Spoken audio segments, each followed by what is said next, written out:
I got so much motherfucking design on right now.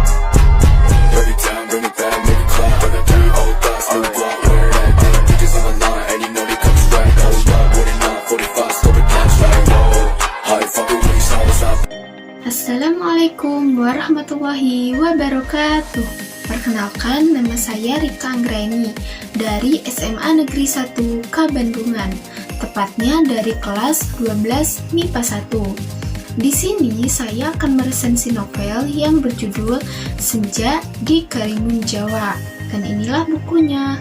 Karya Miratri Rahayu yang berjumlah 167 halaman, diterbitkan oleh PT Grasindo pada tahun 2014. Di sini saya akan menjelaskan unsur intrinsik dan ekstrinsik dari novel ini, di mana unsur intrinsik mempunyai 7 bagian. Yang pertama, yaitu tema. Tema dari novel ini yaitu tentang pendidikan, di mana ada seorang yang ingin membangkitkan suatu sekolah di daerah terpencil. Nah, yang kedua yaitu penokohan. Terdapat kurang lebih 20 tokoh yang ada di setiap ceritanya. Tokoh utamanya yaitu Senja, kemudian Bintang, ada juga tokoh yang bernama Tommy berperan sebagai ayah Senja, lalu Rudi berperan sebagai teman Senja, di mana Rudi memiliki watak tritagonis sebagai penengah, kemudian Pak Darso yang berperan sebagai pembantu lainnya, seperti Ayu, Pak Restu, Pak Bejo, Ani, Sanah, Nola, adik Ani, Nardi, dan lainnya. Yang ketiga yaitu alur, di mana novel ini menggunakan alur maju karena menceritakan dari awal hingga akhir ceritanya. Ceritanya mulai dari seorang gadis yang bernama Senja merasa senang karena UASnya akan segera usai. Suatu ketika Senja disuruh pergi ke minimarket oleh ibunya. Akhirnya Senja pun bergegas untuk pergi belanja. Saat Senja sedang memasukkan barang ke troli, ia bertemu dengan teman kuliahnya, yaitu Rudi.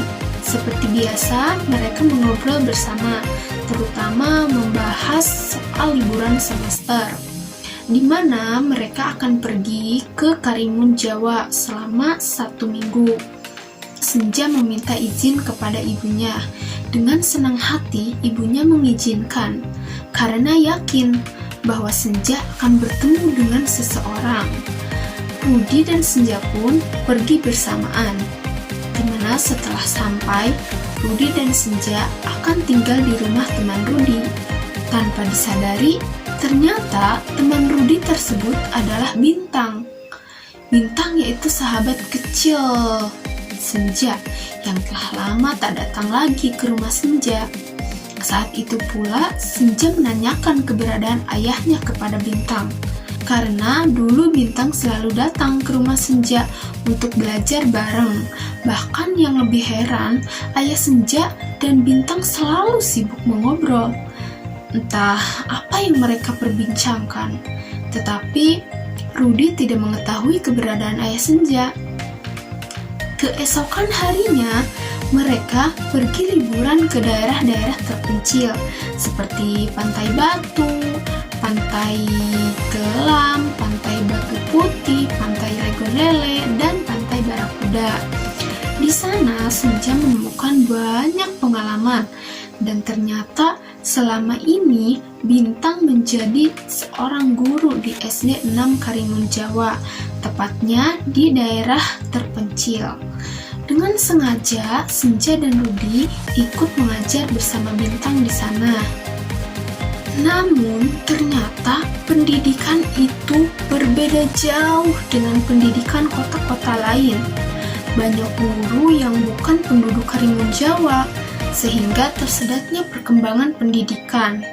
Yang lebih memprihatinkan, di sekolah dasarnya hanya ada 5 kelas, yaitu kelas 1, kelas 2, kelas 3, kelas 4, dan kelas 6. Mengapa tidak ada kelas 5?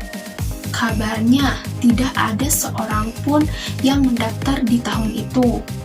Bahkan sekolah pun hanya sampai SMP atau tidak ada SMA. anak-anaknya pun lebih nakal meski jumlahnya sedikit. Selain itu, listrik pun hanya bisa diakses 6 jam sehari. Akhirnya Senja pun dapat memahami kondisi daerah ini dari penjelasan Bintang yang telah diceritakan. Ketika hari Minggu tiba, Senja, Rudi, dan teman-temannya, yaitu terutama Bintang, pergi liburan kembali, yaitu ke Pulau Barakuda. Senja melihat pantai dan pulau-pulau yang indah sekali. Tapi sayang, semuanya bukan milik warga Karimun, melainkan sudah terbeli oleh daerah asing. Tanpa disadari, Bintang pun menghilang. Semua menangis karena berpikir hal negatif tentangnya. Bintang menghilang di Pulau Jawa itu selama 4 hari. Kemudian, tak lama ketika Bintang menghilang, Senja merasa bahwa dirinya ditinggalkan lagi oleh 2 orang laki-laki yang ia sayangi, seperti ayahnya. Setelah 4 hari kemudian, Bintang pun kembali dengan membawa pria itu, yaitu ayahnya Senja.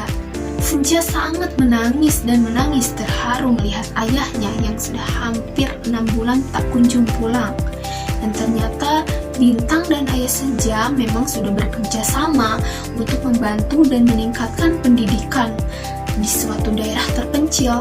Bahkan Senja berjanji kepada ayahnya bahwa ketika lulus kuliah, ia akan mendirikan rumah singgah khusus daerah-daerah yang kurang perhatian dari pemerintah. Nah, itulah alur dari cerita novel ini. Kita lanjut unsur intrinsik yang keempat, yaitu gaya bahasa. Yang kelima yaitu latar, di mana dalam novel ini terdapat Karimun Jawa, Taman Gazebo, Desa Kemujan, Pantai Legondele, Pantai Barakuda, Jawa, dan lain-lainnya. Dan yang keenam yaitu sudut pandang.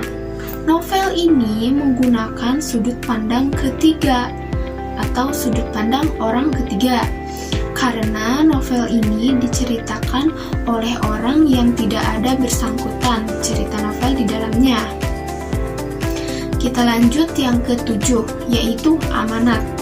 Di mana dalam isi amanat ini, novel ini, sebuah pendidikan membutuhkan perhatian. Maka dari itu, janganlah mengabaikannya, baik yang dididik, terutama yang mendidik atau mengajar. Kemudian yang kedua yaitu unsur intrinsik. Yang pertama yaitu sejarah dan geografi. Tentang penulis, Mira Tri Rahayu, lahir di Pati pada tanggal 23 Mei tahun 1992. Gadis yang tumbuh besar bersama 3 saudara laki-lakinya ini sedang berusaha menyelesaikan skripsi di jurusan sastra Indonesia. Untuk pengalaman menulis, penulis sempat menjadi nomin Lomba Esai dan Cerpen tingkat nasional. Ikut menulis di Antologi Seriosa Biru milik Sastra Indonesia atau UGM 2010 dan menjadi nomin dalam lomba-lomba penulisan kreatif dengan tema pengelolaan air dalam acara Festival Media 2013 yang diadakan oleh Aliansi Jurnalistik Indonesia. Yang kedua yaitu situasi dan kondisi, mulai dari senang, susah, terharu, hingga sedih, dan bahagia. Yang ketiga yaitu pesan moral. Nah, untuk pesan moral dari novel ini yaitu negara tidak akan pernah maju tanpa pendidikan yang baik. Sebuah pendidikan ditentukan oleh kualitas dan keberanian pengajar. Kemudian dan yang kelima yaitu nilai sosial. Dalam novel ini tidak mengandung unsur sara sehingga mampu dibaca oleh kalangan masyarakat. Yang keenam, nilai kebudayaan. Karena di dalam novel ini tidak dicantumkan, maka saya kurang mengetahuinya. Lanjut saja ke yang terakhir yaitu nilai estetika. Kita lanjut saja yang terakhir yaitu nilai estetika. Sampulnya didesain dengan rapi dan simpel, tidak neko-neko, sehingga dapat memikat para pembaca. Jadi buat kalian yang suka sekali dengan isi novel dari buku ini, bisa kalian baca di perpustakaan atau mungkin di media lainnya. Mungkin itu saja yang dapat saya sampaikan. Tapi sebelum ditutup, ada sedikit pantun yang ingin saya sampaikan. Membajak sawah ketika turun hujan, apabila ada kata yang salah, mohon dimaafkan. Terima kasih, mohon maaf atas kesalahan dan kekurangannya. Karena saya pun masih dalam tahap pembelajaran.